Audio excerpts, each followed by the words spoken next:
Oral questions. Question orale. The honourable member for Thornhill. Canada's Bank Governor Tiff Macklem confirmed that if the government reduced its deficit, we'd have lower inflation. Inflation now costs every Canadian $3,500 more every year. Yep. Again, his words, not ours. Now that we know that the Prime Minister's continued extravagant spending spree is the cause of it, will they give Canadians a fighting chance and stop their spending so that they can pay their bills? The Honourable Minister of Tourism, Associate Minister of Finance. Mr. Speaker, once upon a time, all members of this House respected Canada's institutions. Conservatives of that era must really be lamenting the state of their party today. A party that tells false narratives about our economy, that attacks our institutions, and that systematically refuses to support Canadians in their time of need when they need it the most. They don't have a plan. We do. Thankfully for Canadians, we're on the job.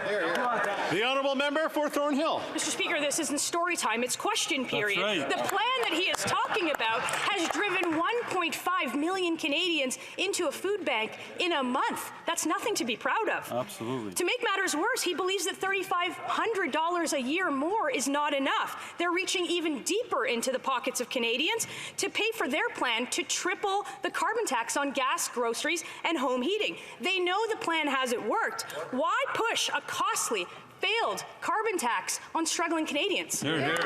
The Honourable Minister. Mr. Speaker, the story that the Conservatives don't want Canadians to be told is the fact that since 2015, not one, not three, not four, not five, but 6 times at a minimum, Mr. Speaker, this Conservative government has voted against tax reductions for Canadians. In 2015, when we reduced taxes on the middle class, they voted against. When we reduced taxes on workers, how did they vote, Mr. Speaker? They voted against. Mr. Speaker, when we got the child care program in place, how did they vote against? They voted against, Mr. Speaker. And just last week, when we reduced taxes on the small business, how did they vote? Against. Painful. The honourable Member for Thornhill. Mr. Speaker, the government is raising taxes on Canadians. It's tripling the carbon tax. The Parliamentary Budget Officer says that 60% of Canadians will pay more than they ever get back. That's a tax. It'll cost an Albertan more than $2,000 after the rebate. In Ontario, almost $1,500 after the rebate. It's on page 13 of the Parliamentary Budget Officer's report, and the Minister should read it. So I want to know, are they calling the Parliamentary Budget Officer a liar, or is today the day they'll finally be honest with Canadians about their tax plan? The Honourable Minister. Mr. Speaker, let's share the facts about where we are when we're fighting climate change. Mr. Speaker, Albertans lived through the heat dome. We saw the atmospheric river in BC. We just lived through the worst natural climate disaster in the history of our country with Hurricane Fiona. Mr. Speaker, our economists, people all the way back to the founder of the Reform Party, Preston Manning, said the best market mechanism to make sure that we fight climate change is to price pollution. We have done just that. Albertans get $1,100 more than they spend. That's the facts, Mr. Speaker. The Honourable Member for Louis Saint Laurent. Mr. Speaker, inflation is having devastating effects on Canadian families, and the biggest problem is with food, which is essential. 1.5 million Canadians last month resorted to community fridges and food banks right here at home in Canada. That's the impact of inflation. But the government is a glutton when it comes to taxing people because they want to triple the carbon tax next year. Is there any minister in that government that will stand up and say, yes, raising taxes in inflationary times is a good idea? The Honourable Minister. Mr. Speaker, let's be clear with the facts. For 7 years, the Liberal government has systematically been reducing taxes on Canadians, and every time the opposition, the Conservatives, have voted against it. When we reduced taxes for the middle class, they voted against. When we reduced taxes for workers, they voted against. When we provided for cheaper child care, they voted against. But, Mr. Speaker, on this side, we vote for Canadians. The Conservatives vote against. The Honourable Member for Louis Saint Laurent. Here's the facts. After 7 years of Liberal rule with the carbon tax, the fact is that we are ranked 58th out of 63 when it comes to fighting climate change. It's not working, the carbon tax. The government wants to triple the carbon tax next year. And can the minister, with a straight face, stand up and say, yes, it's good news. We're raising taxes in times of inflation? The Honourable Minister. Mr. Speaker, let's be clear, let's be specific. There will be no tripling of the carbon tax next year. That's totally false. We also know that a price on pollution doesn't apply in Quebec, not federally anyways. They have their own system. Mr. Speaker, the worst storm, Hurricane Fiona, in Canadian history was a recent disaster, and the best solution is putting a price on pollution, and that's what we did. All right. I mean, there's questions and answers happening, and I'm seeing great questions being answered and great answers being answered.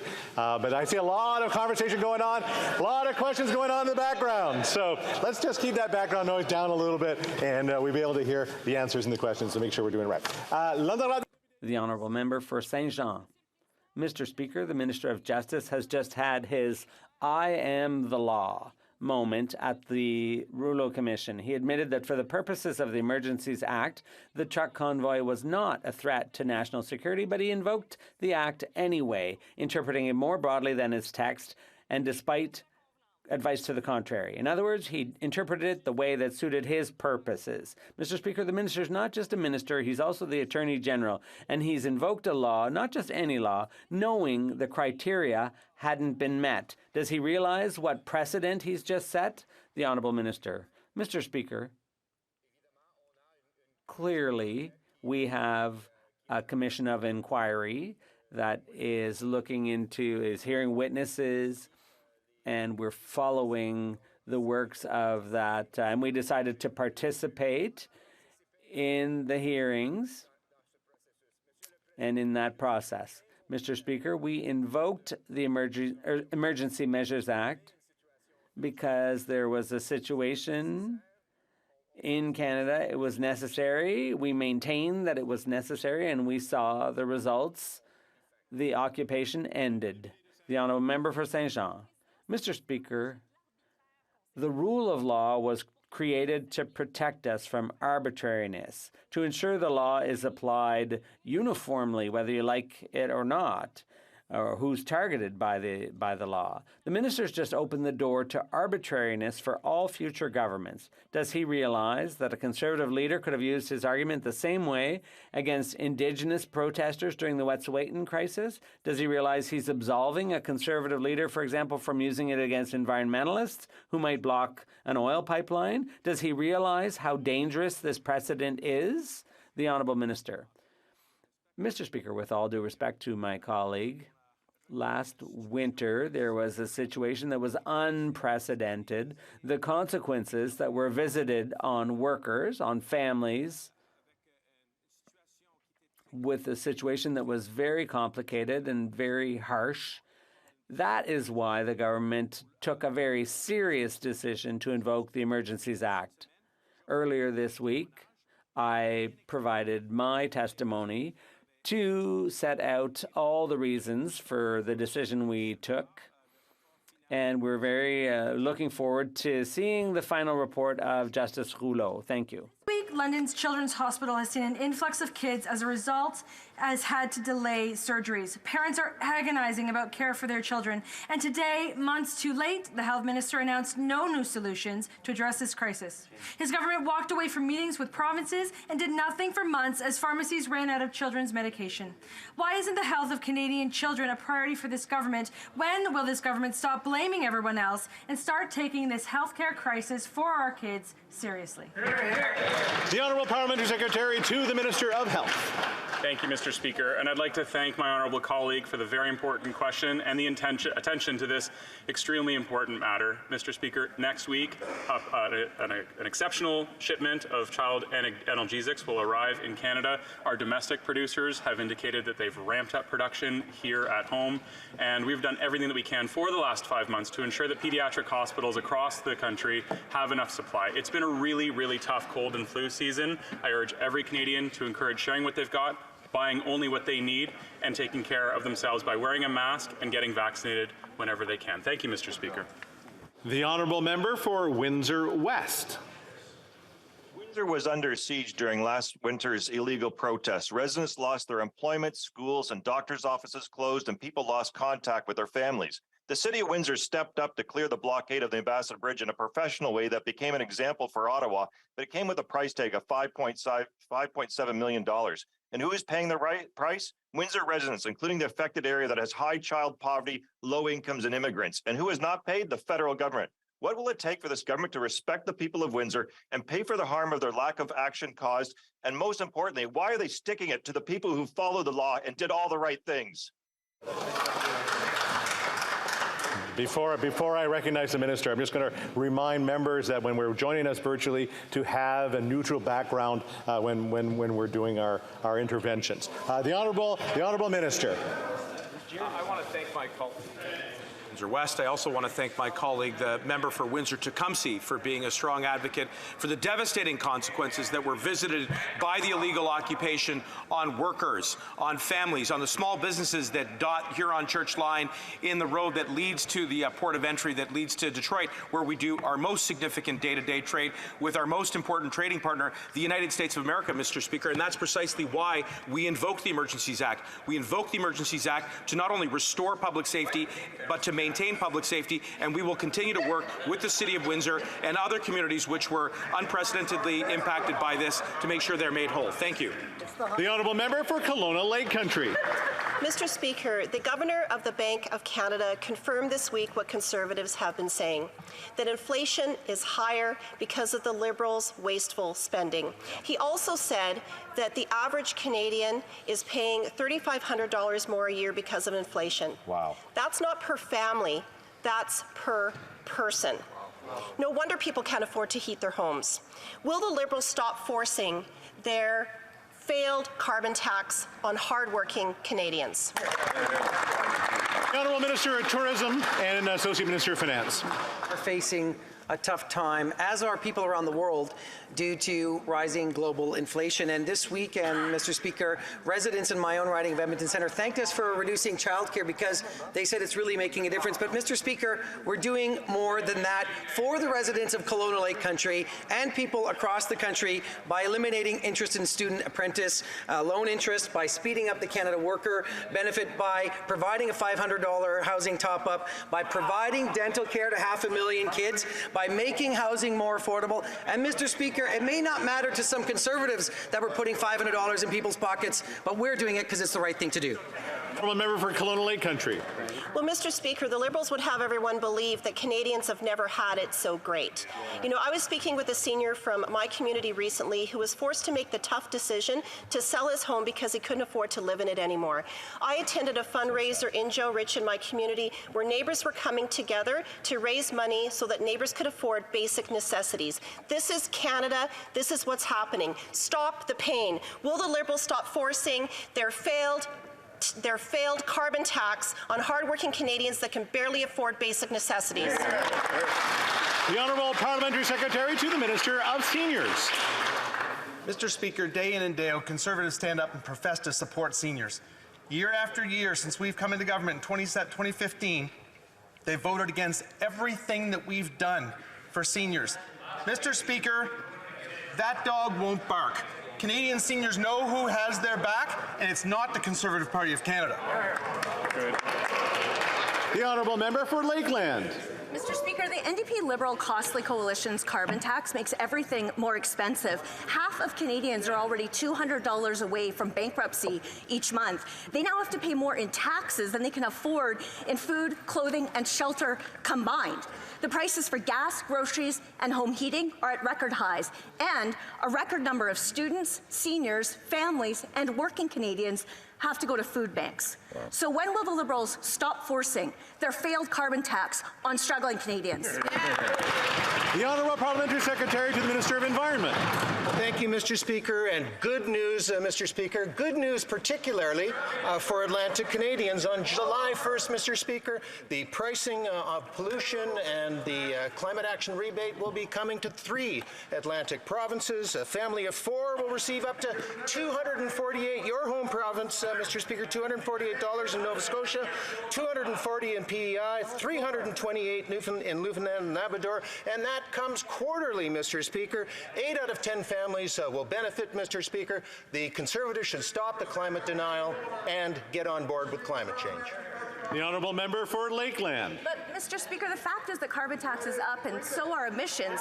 On top of that, the Liberals' claims about rebates are misleading because they're only talking about the carbon tax line item on people's bills. But their own budget watchdog confirms what Conservatives have always warned. Carbon taxes drive up the cost of everything, so most Canadians pay more than they get back. That's why the PBO says, quote, most households incur a net loss because of the carbon tax. So the tax is up, emissions are up, prices are up, and the Liberals will make it 3 times worse. Why won't they axe their failed carbon tax? The Honourable Parliamentary Secretary to the Minister of Environment. As usual, Mr. Speaker, the Conservatives are peddling misinformation. Emissions are going down. We're on track to make our targets by 2030, Mr. Speaker. But let's listen again to the Conservative record. They cut $350 million from the Environment and Climate Change budget. They withdrew from the Kyoto Climate Accord, which blew up our emissions targets, Mr. Speaker. They did nothing for 10 long years, Mr. Speaker, and now they're blaming us for their inaction. The Honourable Member for Coast Bay, Central Notre Dame. Mr. Speaker, Conservatives don't lash out at hard-working Canadians when they want their concerns to be heard. But that's exactly what the Senior Minister from Newfoundland and Labrador did this week when he said he's sick and tired of people talking about the cold weather. Atlantic Canadians are sick and tired of being told to sit down, stop complaining, and look the other way while this government reaches into their wallets and takes our hard-earned cash to pay for policies that just don't work. Mr. Speaker, when will the minister from St. John's South Mount Pearl apologize for his shameful comments and implore his party to axe the tax? Yeah! The Honourable Minister of Tourism. Mr. Speaker, I'll tell you what's shameful. I'll tell you what's shameful, Mr. Speaker. It's when Conservatives vote. Order. The Honourable Minister of Finance. The Honourable Minister of Tourism. Thanks, Mr. Speaker. Let's talk about the Conservative record on reducing taxes for Canadians. Doesn't exist. So there's not a lot to say. But I can tell you about the Liberal record on cutting tax, Mr. Speaker, which is the Canada Child Benefit, they voted against. Cutting taxes on the middle class, they voted against. $15 minimum wage, they voted against. Providing dental and rental supports for 500,000 kids. How did they vote, Mr. Speaker? Against. The Honourable Member for Coast Bay, Central Notre Dame. Mr. Speaker, we've had multiple votes where we've asked this government to vote with us to get rid of carbon tax and reduce HST. Just this week, the Voice of the Common Man, VOCM, in Newfoundland and Labrador, released a poll. 91% of respondents said a federal carbon tax is not necessary in light of high fuel prices. The people of Newfoundland and Labrador and the Maritimes have seen the failure of carbon tax in the rest of Canada. They've heard the PBO tell them that 60% of Canadians pay more than they receive in carbon tax. So will the Prime Minister, if he won't listen to Conservatives, won't listen to the PBO, will he listen to the voice of the common man and axe the carbon tax?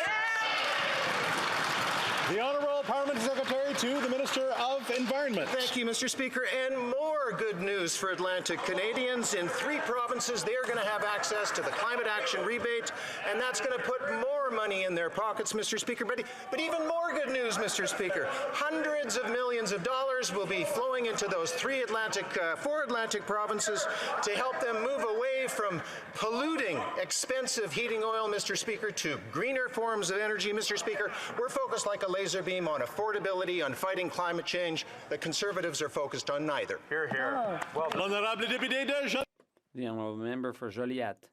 Mr. Speaker, The federal government is moving up the deadline for Quebec to submit infrastructure projects by 2 years, or else they will keep $2.7 billion our cities are due. They're pushing our municipalities and threatening to withhold every penny not spent by March 31st. Meanwhile, yesterday, the federal government announced a new $1.6 billion climate change infrastructure program. Is that going to be funded with the money they plan to steal from Quebec municipalities at the end of March?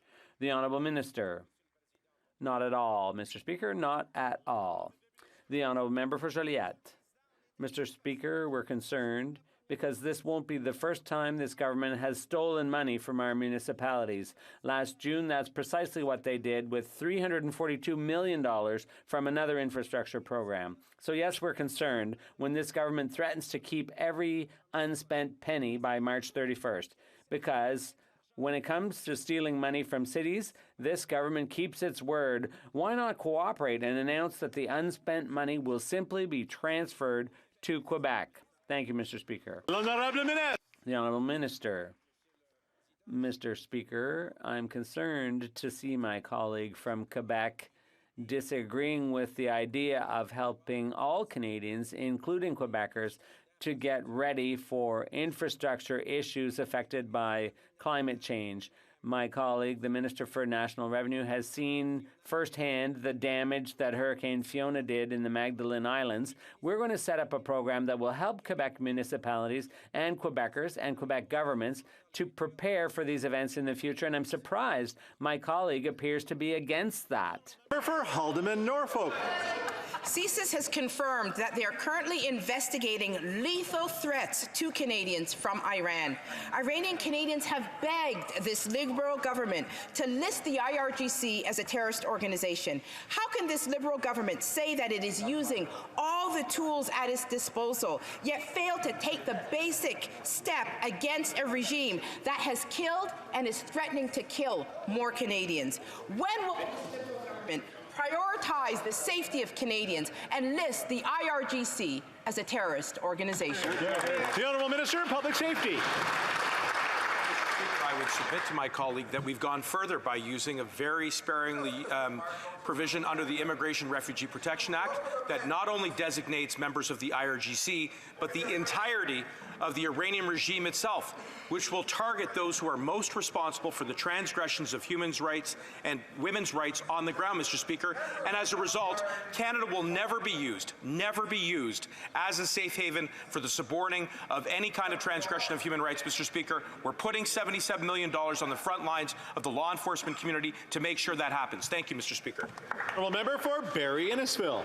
On a Quebec radio show this week, former CSIS director and national security advisor to this Prime Minister, Richard Fadden, questioned the Prime Minister's denial that he was briefed on Chinese government interference in the 2019 election. He said, and I quote, "I would have a hard time believing that no one would not have spoken to the Prime Minister about it."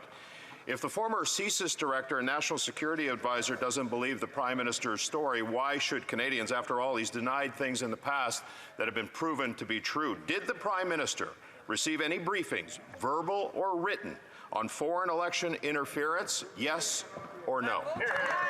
The Honourable Minister of Public Safety.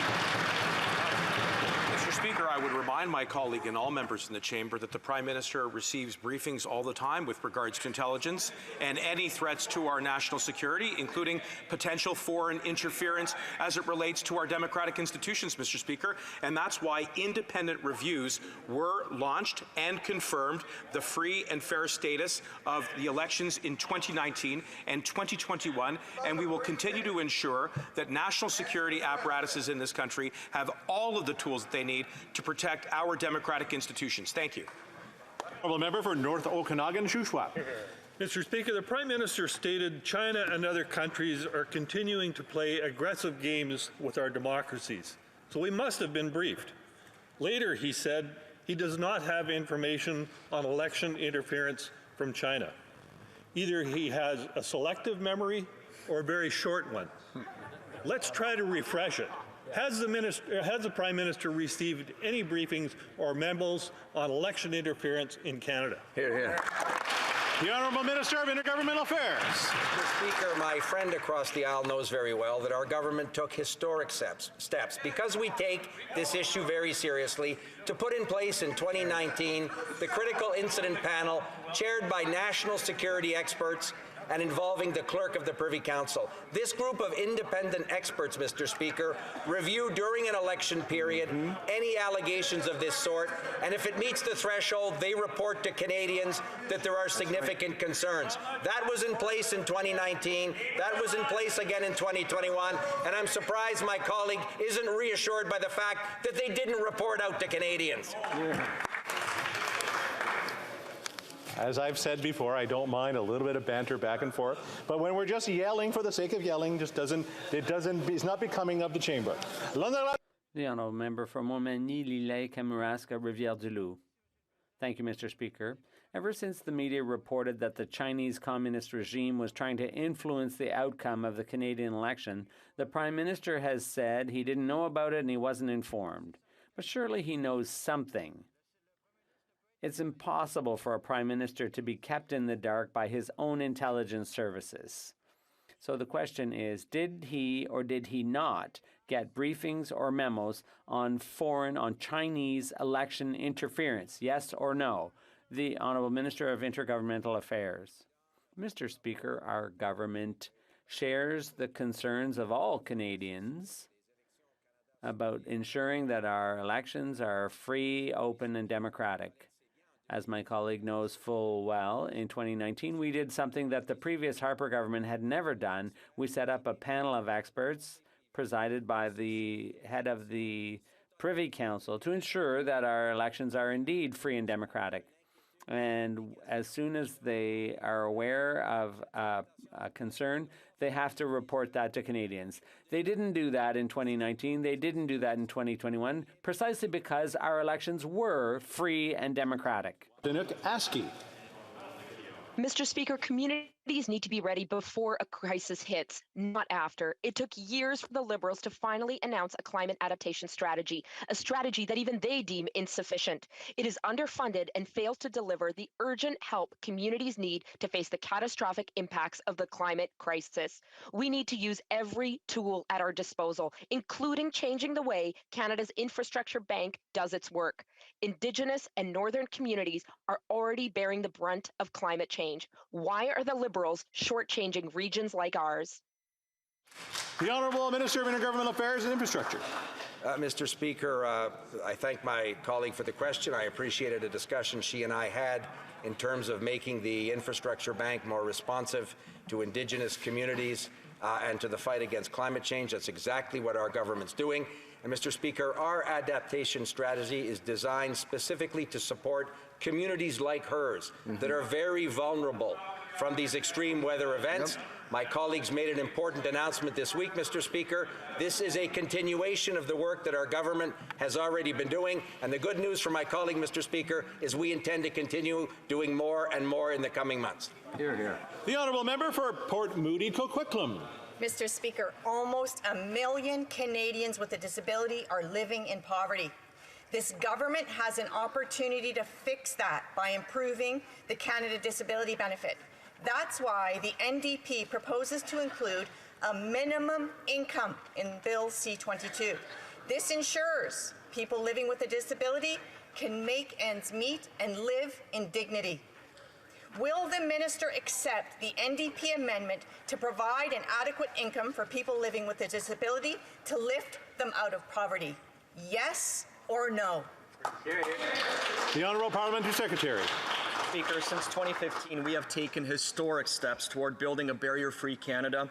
In addition to the $112 million committed to in Budget 2021 with Budget 2022, we are investing nearly $300 million in disability inclusion, including an employment strategy for persons with disabilities and funding to support the creation of materials for persons with print disabilities. We also introduced the framework legislation to create the historic Canada Disability Benefit that will lift millions of Canadians out of poverty.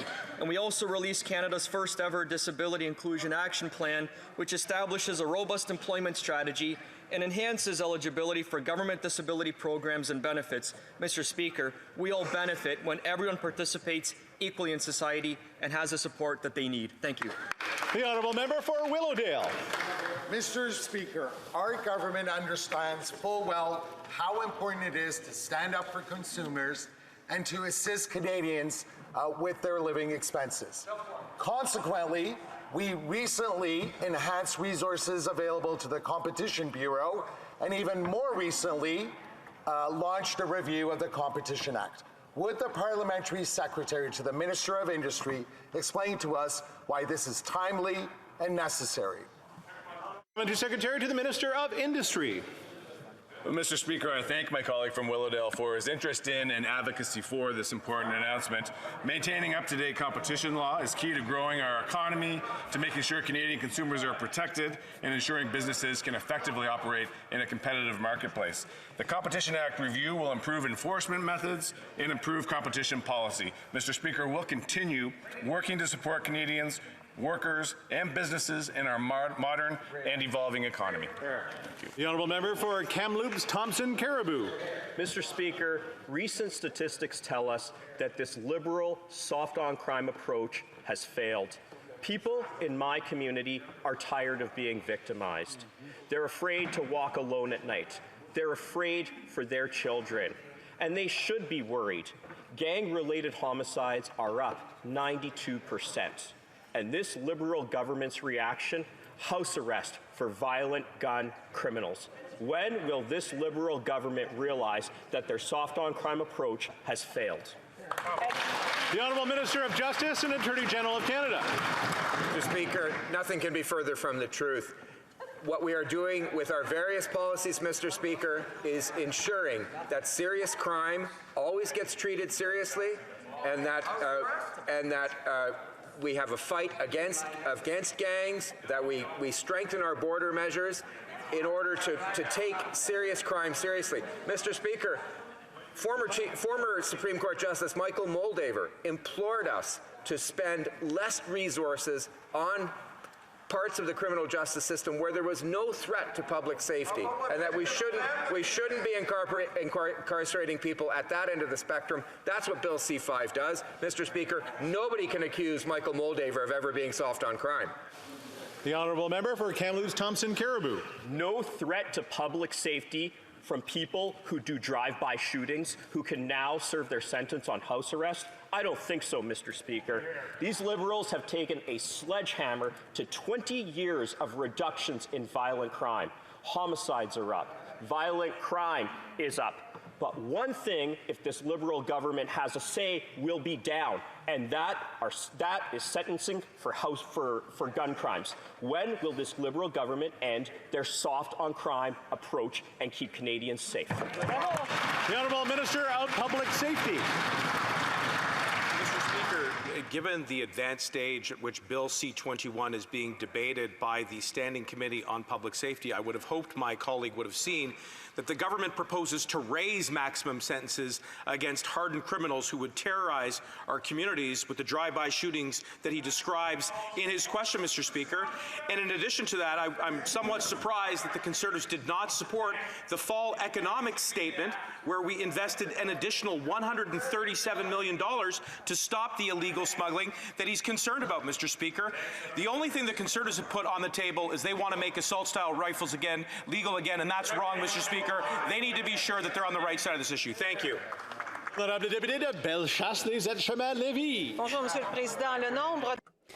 Mr. Speaker, the number of homicides is on the rise in Canada. 788 cases in 2021. That's 2 cases a day. In Quebec, there were 88 homicides, a number that is also on the rise. This is the highest national rate since this Prime Minister took office. The Liberals have failed in their duty to ensure that Canada is a country where citizens feel safe.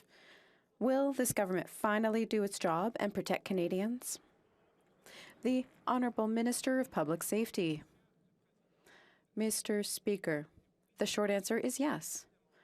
That is exactly why we introduced Bill C-21 that offered more tools for police services. Surveillance tools to disrupt criminal organizations that want to illegally import firearms. That is exactly why we propose to increase the level of sanctions and penalties for organized crime, And I hope the Conservatives will finally support that bill. Thank you. The Deputy. The Honourable Member for Bellechasse, Les Etchemins, Lévis. Mr. Speaker, Canadians feel less and less safe in their communities, and yet this government is doing absolutely nothing to help them. That's the case of women who need to go out at night. They lowered penalties for certain violent crimes. This clemency from Liberals is imprudent and is endangering Canadians' lives. When will they do the right thing and deal harshly with violent crime? The Honourable Minister of Public Safety. Mr. Speaker, everyone is concerned about victims, especially women who are disproportionately impacted by crimes involving weapons. That's why our latest bill introduces a protocol to better protect women. So when will the Conservatives finally support this important initiative from the government to better protect all Canadians? The time is now. The Honourable Member for Lac-Saint-Jean. Mr. Speaker, the federal government is worse than ever when it comes to dealing with employment insurance. Did you know what officials are saying to people who are waiting for their benefits for months because their file is caught in the system? They tell them to ask help from their loved ones to pay for their groceries. That's where we're at. This was revealed in Lac-Saint-Jean. Our workers don't need charity. They're asking for the benefits that they paid for their entire careers. When is the government going to send them their money? The Honourable Parliamentary Secretary to the Minister of Employment. Workers' backs during COVID and the pandemic and the worst of that crisis, but we also understand that Canada needs an EI system for the 21st century moving forward. That's why we consulted widely with unions, workers, employers, and other partners from coast to coast to coast to build an EI system that meets the needs of Canadians. We are committed, Mr. Speaker, to strengthening rights for workers employed by digital platforms, establishing new provisions in the Income Tax Act to ensure their work counts towards EI and CPP, and with Budget 2022, we are investing $110 million to extend the existing seasonal pilot until October 2023. Modernizing a system that serves millions of Canadians each year is a serious task, and we are taking the time. The Député de Beauport, Côte-de-Beaupré, Île-Orléans, Charlevoix. Monsieur le Président, les délais pour l'assurance. Mr. Speaker, delays for employment insurance are endless. But it's even worse for seasonal workers. They already know that they're going to spend the winter in misery because they no longer qualify for EI since the rules suddenly changed. Mr. Speaker, seasonal work is at the heart of the main economic drivers in Quebec's regions. Letting these workers languish in a dark winter threatens labor retention in our industries. It threatens the entire economy of regions like mine. So, when is this promised reform of employment insurance coming? When will the government understand that it is urgent? The Minister of Families. Mr. Speaker, we are working with workers and unions and organizations and businesses to ensure that we present a reform of the EI system. I am also working with my counterparts and members of the Bloc Québécois to help individual cases where delays have had an impact in order to try and help them. When it comes to seasonal workers, we are working with the Government of Quebec, and this important work is ongoing. Senator. Speaker, Japan announced it's rescinding any increase to its carbon tax because it's causing inflation. This leaves Canada as the only G7 country that has not repealed its inflationary carbon tax increases. Every major economy is repealing these taxes because of the effect they're having on food, fuel, home heating, and everything else. Canada is the outlier. What does this finance minister think she knows that the rest of the world is missing? The Honourable Minister of Tourism and Associate Minister of Finance. Carefully during this question period, and all this talk of axes reminds me of a famous song from the Conservative chorus, which is the Conservative Austerity Shuffle. How does it go, Mr. Speaker? Cut a little here, cut a little there, cut a lot here, cut a lot there, and who is responsible? They were, and who was damaged by that, Mr. Speaker? Seniors and veterans and families and scientists and our environment and our international reputation. Not on our watch, Mr. Speaker. We are going to build this economy, support Canadians, and do the right thing. Thank you, Mr. Speaker. No, I'm not there yet. The honourable member for Calgary Centre. Thank you, Mr. Speaker. Carbon taxes are designed to be inflationary. They are meant to add taxes to cost everything more. Inflation is not 40-year highs, destroying the savings of hardworking Canadians and everything they need to take home. While the government is collecting more taxes in this scheme, hardworking Canadians have less in their pockets. It's time this minister took a lesson from all her peers around the world. Why is she going to be the last to figure out that she has to repeal this tax? Yeah. The Honourable Minister. Mr. Speaker, I find it highly questionable that a member who lived through the Calgary floods is saying that the best market mechanism to actually combat climate change should somehow not be in place in this country. Fiona, atmospheric rivers, the heat dome in my city, in my province just last year. Mr. Speaker, the best market mechanism, emissions down in 19, emissions down in 20. Mr. Speaker, that side of this House can't even resolve itself to climate change. We have, we will, we're doing the right thing. They don't have to be happy about it, but we are, and so are Canadians. 1, 2, 3, 4, 5, 6, 7, 8. 8 questions to go, really. 8 questions to go. The honourable member for Desnethe, Miss Nippy, Churchill River. Mr. Speaker, not a single climate target met, not one. This Liberal tax plan, disguised as a climate plan, unfairly targets rural and remote communities. In northern Saskatchewan, driving is absolutely necessary. People travel great distances for groceries and medical appointments. Freight costs are significant on every item, on every shelf, everywhere. And heating our homes at -30 is not a luxury. Mr. Speaker, will these Liberals finally cancel their failed carbon tax that is crippling Canadians? The Honourable Parliamentary Secretary to the Minister of Environment and Climate Change. Thank you, Mr. Speaker. Like the honourable member, I am from the prairies, Mr. Speaker, and no region of the country has been hit more hard than the prairies. 2, Mr. Speaker, not just one, 2 $1 billion floods, 1 in 300-year weather events, the worst drought in over 50 years, Mr. Speaker, which devastated farmers, Mr. Speaker. The costs of climate change are rising. The Conservatives are in denial, Mr. Speaker. They need to get serious about climate change. Honorable député de Lac-Saint-Louis. Président, alors que nous Mr. Speaker, as we recover from the COVID-19 pandemic, we must address existing challenges which worsened for many people in Canada over the last 2 years.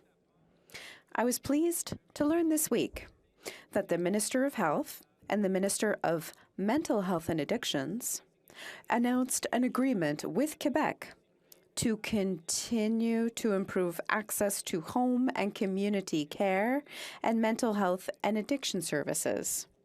Can the minister inform the House of this agreement? The Honourable Minister.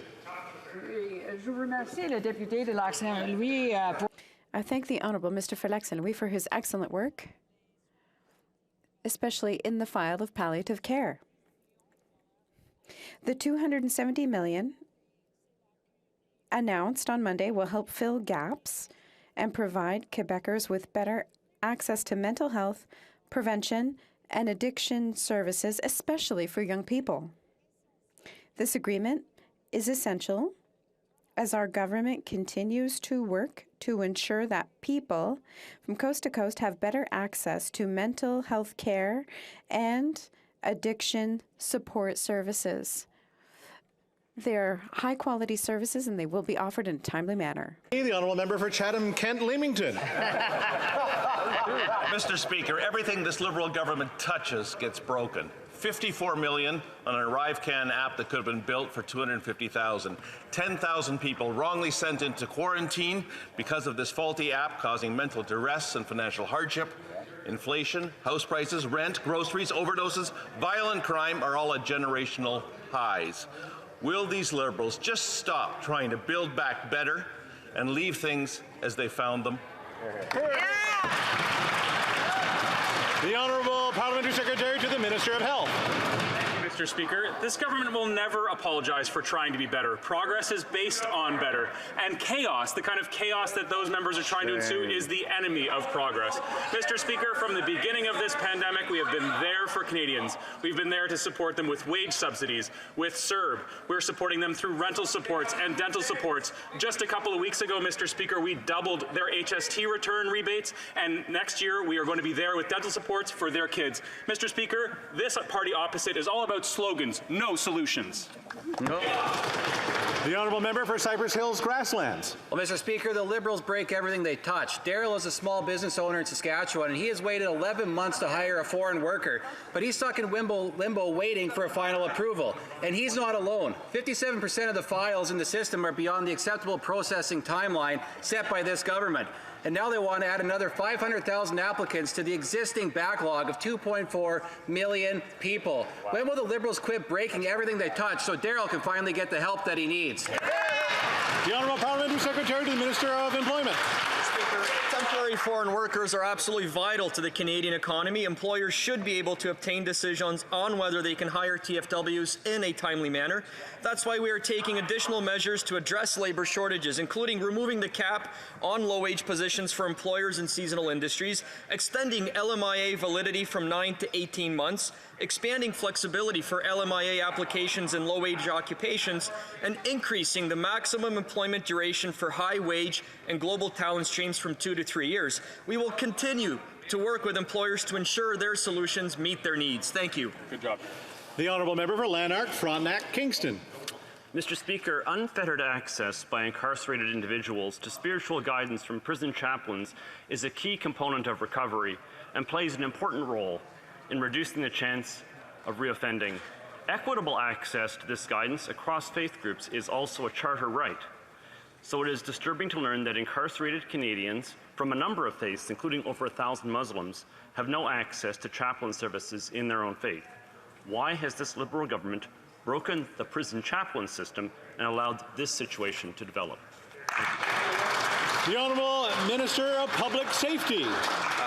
Mr. Speaker, I want to thank my colleague for raising this issue, and in fact, I have been in touch with a number of colleagues on both sides of the House regarding this issue. I want to assure my colleague that we are in touch with Correctional Services Canada so that those inmates who are fulfilling their sentences are able to exercise their rights under the Charter during this season. Thank you very much. The honourable member for Fredericton. Mr. Speaker, as Canadians feel the impacts of the climate crisis, from extreme heat and wildfires to floods and storms, there is immense urgency to build resilient communities. Yesterday marked another important step forward to equip Canadians to face the mounting impacts of the disrupted climate with the release of Canada's National Adaptation Strategy. Can the Parliamentary Secretary to the Minister of Environment and Climate Change tell this House how this strategy will help to protect people and communities from coast to coast? Parliamentary Secretary. Well, thank you, Mr. Speaker, and I want to thank the member for Fredericton for her long and strong environmental advocacy. Mr. Speaker, our government has launched Canada's first ever national adaptation strategy to help protect communities from coast to coast to coast, with $1.6 billion in new investments and 84 focus actions. Taking measures to adapt can save lives, avoid damage to communities, and spur innovative technologies and jobs. Adapting to climate change requires all orders of government, the private sector, and Canadians to work together to build resilient communities and a stronger economy. Thank you, Mr. Speaker. The honourable member for Cowichan, Malahat, Langford. Mr. Speaker, this week a group of terminally ill cancer patients and their doctors came to Ottawa calling for regulations for the medical use of psilocybin. Using psilocybin can alleviate clinical depression, anxiety, chronic pain, and people's dependence on substances like opioids and alcohol. This could even mean fewer medical assistance and dying requests in the future. This government has the tools to help people by lessening their pain and helping improve their treatment, but the Liberals aren't using them. When will the Liberals provide the needed funding for research and clinical trials for psilocybin so that doctors can treat people's chronic suffering? The Honourable Minister of Mental Health. Mr. Speaker, our government is prepared to use every tool available to address mental illness of Canadians and recognize the need to explore all possible treatments. While psychedelics have shown promise in clinical trials, further research is still needed, and we are funding that. Currently, the best way for patients to access psilocybin is through the participation in a clinical trial. Alternatively, patients can talk with their healthcare provider to inquire about the possibility for them to submit a special access program request and receive a prescription and be supervised. Lastly, patients can request an exemption on compassionate grounds when other paths are unsuitable. Honourable member for Spadina for York. Mr. Speaker, we have pretend Chinese diplomats operating pseudo-police stations in Canada and intimidating Chinese Canadians. We know of China's interference in our electoral process. There are also Chinese spies infiltrating Canadian businesses. A wealth of evidence also points to the Iranian regime stalking and intimidating Iranian Canadians. Mr. Speaker, our country has many exemplary citizens who left China and Iran to live in a free Canada. Is the government going to continue its do-nothing approach with the undiplomatic actions of China and Iran, or will it act to finally stand up for our citizens? The Honourable Minister of Public Safety. We are exhausting every effort and are remaining on guard against foreign interference, and that is why you've heard the RCMP make very strong pronouncements about these so-called police stations, Mr. Speaker. That is why we declared the entirety of the Iranian regime under IRPA to be sure that Canada can never be a safe haven for the subordinating or the supporting of any kind of transgressions against human rights, Mr. Speaker. We will always stand up for human rights, both here and around the world. Thank you very much. And that's all the time we have for question period today. For those of you who are on your way out, please travel safely. We'll see you on Monday. There you go. Daily routine of business, and this is going to be a quick one, so I'm going to ask everybody to sort of move their way. If they're staying in, to stay in. If they're moving their way out, to move their way out. Tabling of documents. Dépôt de projet de loi émanant du gouvernement. Introduction of government bills.